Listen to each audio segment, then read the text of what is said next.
नमस्ते, जय हिंद दोस्तों। दुनिया वाले देख रहे हैं आप और मैं हूं ऋषिराज। दोस्तों, बांग्लादेश में बीएनपी की सरकार ने शपथ ग्रहण ले लिया है। तारिक रहमान अब बांग्लादेश के नए प्रधानमंत्री हैं। तमाम महिला प्रधानमंत्रियों के बीच तारिक रहमान यानी कि खालिदा जिया के बेटे तारिक रहमान ने बीएनपी की कमान संभाली और उनको देखिए कि किस तरीके से ऐतिहासिक जीत जो है वो हासिल की और उन्होंने बतौर प्रधानमंत्री बांग्लादेश के पद की शपथ ले ली है। दुनिया भर से बधाइयां पहुंची। भारत के भी प्रतिनिधि के तौर पर भारत के लोकसभा के सांसद ओम बिरला वहां पहुंचे, तस्वीरों में देख सकते हैं। इसके अलावा तमाम दुनिया के देश, भूटान के पीएम भी वहां पहुंचे थे। इसके अलावा भी कई देशों ने अपने प्रतिनिधि को उनके इस शपथ ग्रहण समारोह में भेजा था। लेकिन ये तो देखिए शपथ ग्रहण हुआ, इसमें खेल हो गया। खेल यह हो गया कि बीएनपी ने जैसे ही सत्ता संभाली, कमान संभाली, तो यूनुस को उन्होंने ठेंगा दिखा दिया है। हम क्यों कह रहे हैं, ये जो जहरीला यूनुस है, जो सीआईए का एजेंट है, ये यूनुस अपने जाते जाते भी भारत के खिलाफ एक तरीके से लोगों के जहन में बिना नाम लिए भारत के अपने आखिरी संबोधन में जहर भर गया। कैसे, ये भी जान लीजिए पहले कि किस तरह से फिर आगे बताएंगे कि बीएनपी अच्छे से यूनुस को समझती थी और इसीलिए उसने तत्काल कमान संभाली और यूनुस को ठेंगा दिखा दिया। कैसे, ये बताता हूं आगे। लेकिन बीएनपी से पहले यूनुस ने अपने आखिरी भाषण में क्या किया है, जो देश के नाम संबोधन दिया मोहम्मद यूनुस ने, उसने जो है फिर से भारत के 7 सिस्टर्स शब्द का जिक्र किया अपने भाषण में।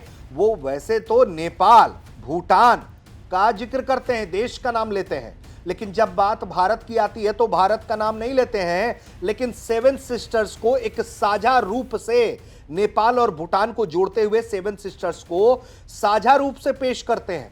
भारत का सीधा नाम नहीं लेते हैं। यूनुस के दिल में जो कालिक है वो देखिए कि किस तरीके से उसकी जुबान पर भी आ गई। यूनुस ने कहा कि हमारा खुला समुद्र केवल भौगोलिक सीमा नहीं है, ये वैश्विक अर्थव्यवस्था से जुड़ने का द्वार है। नेपाल, भूटान और 7 सिस्टर्स सहित यह पूरा क्षेत्र आर्थिक समृद्धि की अपार संभावनाएं रखता है। आर्थिक क्षेत्र, व्यापार समझौते, शुल्क मुक्त बाजार पहुंच इस क्षेत्र को वैश्विक विनिर्माण केंद्र बना सकते हैं।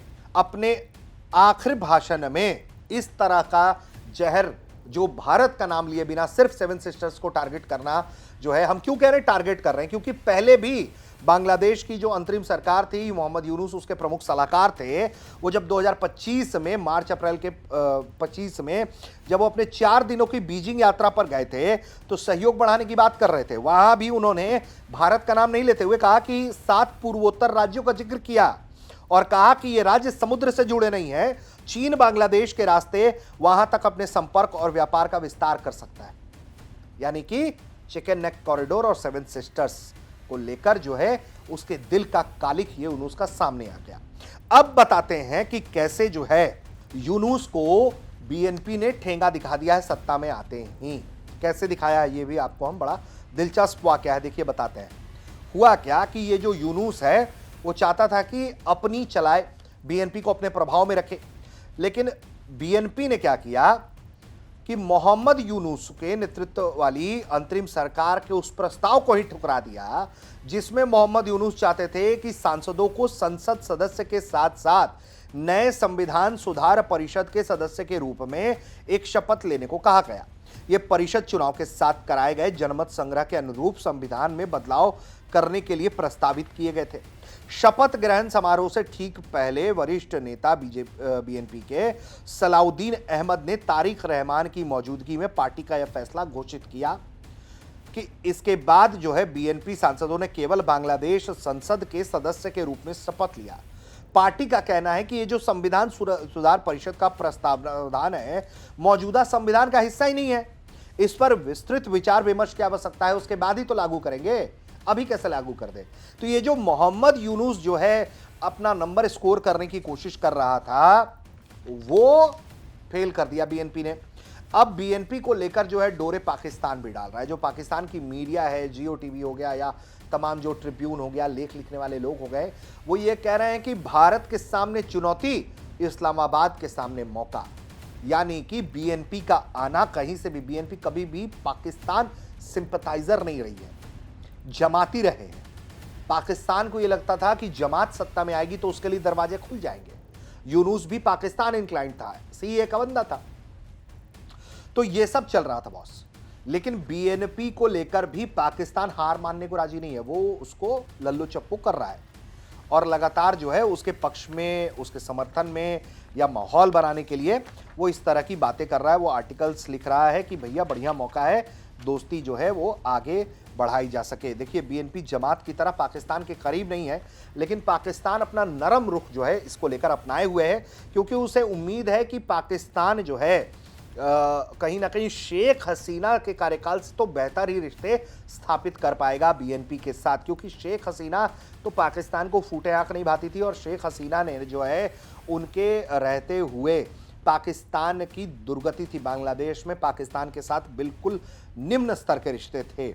लेकिन ये सब तो हो ही रहा है, उसके साथ ही जो बार बार बात पाकिस्तान भी कर रहा है या एक्सपर्ट्स भी कर रहे हैं कि देखिए भारत के लिए चुनौती है, क्योंकि ये जो लोग आए हैं वो कहीं ना कहीं एंटी इंडिया सेंटीमेंट को भी पॉलिटिक्स में रखकर ये बात आगे कर रहे थे। भले ही चुनाव में ये मुद्दा नहीं रहा, लेकिन अब जो बीएनपी के नेता हैं वो एंटी इंडिया भी स्टांस लेते हुए दिखते हैं। देखिए, जैसे कि ये जो तारिक रहमान हैं, उनके विदेश मामलों के सलाहकार हैं पार्टी के, हुमायूं कबीर, उन्होंने भारत बांग्लादेश की गंगा जल संधि पर टिप्पणी कर दी। उन्होंने कहा कि बांग्लादेश 1996 की गंगा जल संधि को रिन्यू करने का फैसला अपने राष्ट्रीय हित के आधार पर करेगा। 1996 में गंगा जल संधि को इस साल दिसंबर तक रिन्यू किया जाना है। बांग्लादेश में अब नई सरकार बनी है, जिसे लेकर माना जा रहा है कि द्विपक्षीय वार्ताओं में संधि को रिन्यू करने का मुद्दा शामिल होगा।